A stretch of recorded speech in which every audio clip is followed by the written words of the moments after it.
નમસ્કાર. આપણે 11 વડે ગુણાકાર જોયા. આજે આપણે જોઈએ 11 વડે ભાગાકાર. કોઈ પણ રકમ હોય એનો 11 વડે ભાગાકાર કઈ રીતના કરવો જોઈએ.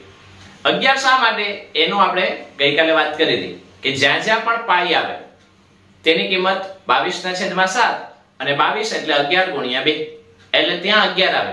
એટલે પાઈ જ્યાં આવશે ત્યાં ગુણાકાર અને ભાગાકારમાં 11 આવે. એટલે આપણે 11 વડે ગુણાકાર જોયા. હવે આપણે 11 વડે ભાગાકાર જોઈએ. 8 9 3 divided by 11.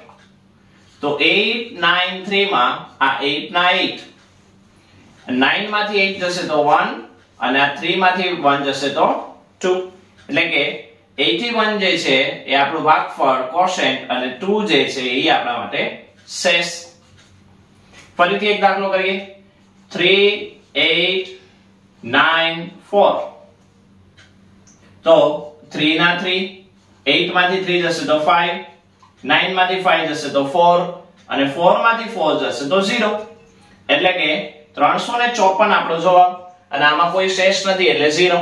એટલે આપણા માટે થયું ભાગફળ અને 0 જે છે એ આપણા માટે શેષ. 4 7 8 divided by 11. 4 7 8 માં આ 4 ના 4, 7 માંથી 4 જશે તો 3 અને 8 માંથી 3 જશે તો 5.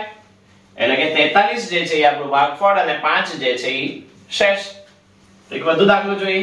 1 3 4 7 8 9 divided by 11. તો અહીંયા 1 ના 1, 3 minus 1 2, 4 minus 2 2, 7 minus 2 5, 8 minus 5 3 અને 9 minus 3 6. લાસ્ટ માં 6 જે છે એ આપણા માટે શેષ અને આ જે છે એ આપણા માટે ભાગફળ. અહીંયા બધા જ દાખલાઓમાં જ્યાં આપણને નીચે જવાબ મળે છે એ તો કે ઉપરના પ્રશ્નમાંથી બાદ થાય છે. પણ જો બાદ ન થતા હોય તો